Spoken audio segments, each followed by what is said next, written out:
बेटी बनी बहू। ये कहानी उस डरी हुई लड़की की है जिसकी शादी 3 महीने में तय हो चुकी है। अरे क्या रमा, क्यों उठ गई बेटा इतनी जल्दी? थोड़ी देर और आराम कर लेती ना। नहीं माँ, ठीक है, कोई बात नहीं।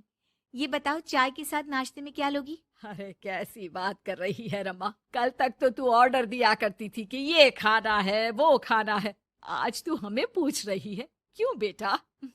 माँ अब ऐसे ही बोलिए ना, क्या खाएंगी? बेसन की रोटी बना दूं दही के रायते के साथ? माँ कुछ सोचती है फिर कहती है, अच्छा सुन, ये बता, रोहन का फोन आता है? शादी होने वाली है तेरी उससे, बात करती रहा कर। हाँ हाँ हाँ माँ, बात होती रहती है, मॉर्निंग में मैसेजेस भी डालती हूँ। अच्छा माँ, नाश्ता बना कर आती हूँ। ये बदलाव रमा में अचानक आए थे। कहाँ तो वो देर से उठती, बिस्तर पर ही नाश्ता खाना और आराम से नहाना।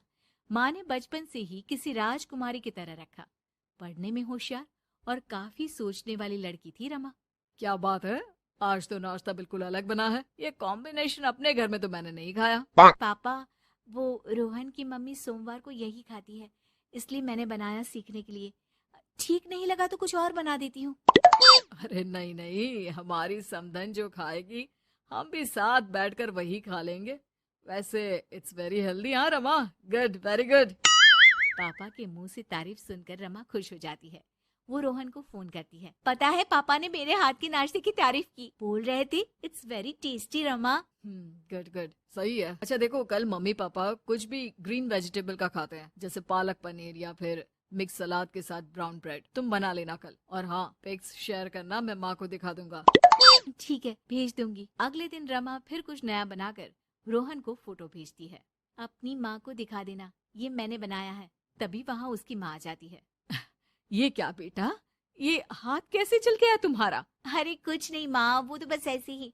आप बताओ ना, क्या चाहिए? अरे कुछ नहीं बेटा, ला मैं हाथ में दवा लगा देती हूँ। माँ हाथ में दवा लगा रही थी कि पता नहीं रमा क्या सोच रही थी। थोड़ी परेशान सी थी। क्या हुआ रमा, क्यों परेशान लग रही हो? रोहन से कोई बात हुई है क्या? नहीं माँ, आज जो बनाया उसकी फोटो मांगी थी रोहन ने, दे तो दी, लेकिन अभी तक कोई रिप्लाई नहीं आया। माँ कुछ सोचती है, फिर रमा के फोन से उसके जले हुए हाथ की फोटो खींचकर भी रोहन को भेज देती है। अरे माँ, ये क्या कर रही हो? वो सोचेगा कि मुझे काम करना आता ही नहीं। हाँ तो सोचने देना, पढ़ाई में नहीं मिल पाता था वक्त, जितना सीखा है काफी है। वक्त के साथ ही खाना बनाना, घर संभालना, सब कुछ आ जाता है। थोड़ी देर में रमा के फोन का मैसेज बजता है। रमा के पास रोहन का फोन आ जाता है। माँ को ये खाना देखने में ही अच्छा नहीं लगा, बोल रही थी कि तुम्हें बोल दूं कि अच्छे से बनाना सीखे। ना हो तो कोई क्लास ज्वाइन कर ले, मैं पैसे दे दूंगा।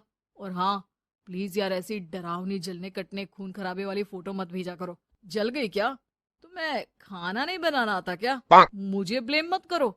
मैंने ब्लेम करने के लिए नहीं, बस अपनी सीरियस एफर्ट दिखाने के लिए ये फोटो भेजी थी। वैसे भी मैंने नहीं, मॉम ने भेजी थी, पता नहीं क्यों। ओ यार, तुम्हारी मॉम क्यों इतना इंटरफियर कर रही है? वैसे अभी ये हाल है तो बाद में तो वो हमारे घर में ही ताक जाग करती रहेंगी। उनसे कहो कि मैं तुम्हें उस घर के लिए तैयार कर रहा हूँ जहाँ अब तुम्हें पूरी जिंदगी रहना है। रमा को रोहन की बात ठीक नहीं लगती। वो फोन रख देती है, लेकिन सोच में पड़ जाती है कि आखिर वो ये बात माँ को बताए कि नहीं।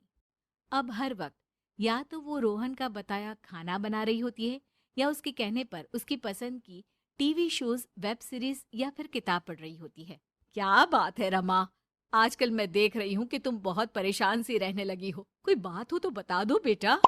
नहीं माँ, वो रोहन ने कहा था कि उसकी पसंद मुझे पता होनी चाहिए, जिससे कल को हम साथ हो तो हम लोग मिलकर अच्छे से बात कर पाए। उसने कुछ वेब सीरीज देखने को कहा था, लेकिन क्या कहूँ माँ, मेरी तो समझ में ही नहीं आ रही वेब सीरीज। अरे तो बोल देना रोहन को नहीं देखनी, या फिर एक काम कर, तू उसे अपनी पसंद का सिर्फ एक गाना सुनने को बोल। ला मैं मैसेज कर देती हूँ। ना ना माँ, आप तो रहने दो। पिछली बार भी जब मैंने उसे बोला कि आपने मैसेज किया है तो वो गुस्सा हो गए थे। अच्छा, क्या बोल रहा था? यही कि माँ क्यों इंटरफेयर कर रही है, मैं तुम्हें उस घर के लिए तैयार कर रहा हूँ जहाँ तुम्हें पूरी जिंदगी रहना है। माँ अब समझ जाती है कि रोहन उसकी रीमा के लिए ठीक नहीं है। रहने दे रीमा, ये रोहन मुझे ठीक नहीं लगता। तू बोल तो मैं कोई और रिश्ता देखूं। अरे नहीं माँ, मेरे पूरे फ्रेंड सर्कल में ये बात हो गई है, नाते रिश्तेदार आस पड़ोस सभी। हाँ ठीक है बेटा, चल कुछ दिन और देख ले, लेकिन ये मत सोचना कि यहाँ शादी नहीं हुई तो कुछ बुरा हो जाएगा। ये देखना कि इससे शादी हुई तो भविष्य कैसा रहेगा। समझी? प्यार, विश्वास और इज्जत से बढ़कर कुछ भी नहीं है। रीमा माँ की बात पर हाँ बोलकर वहां से चली जाती है। अगले रोज रोहन का फोन रीमा के पास आता है। मैंने तुम्हें एक स्किन डॉक्टर का फोन नंबर दिया है। माँ बोल रही थी कि तुम सांवली हो और दिखने में भी नैन नक्श थोड़े। एक काम करो ना, तुम इनसे अपना ट्रीटमेंट शुरू करवा लो। होप कि थोड़ी देखने लायक हो जाओ। आज तक रीमा से किसी ने इस तरह बात नहीं की थी। वो ये बात सुनकर सीधे शीशे के सामने खड़ी हो जाती है।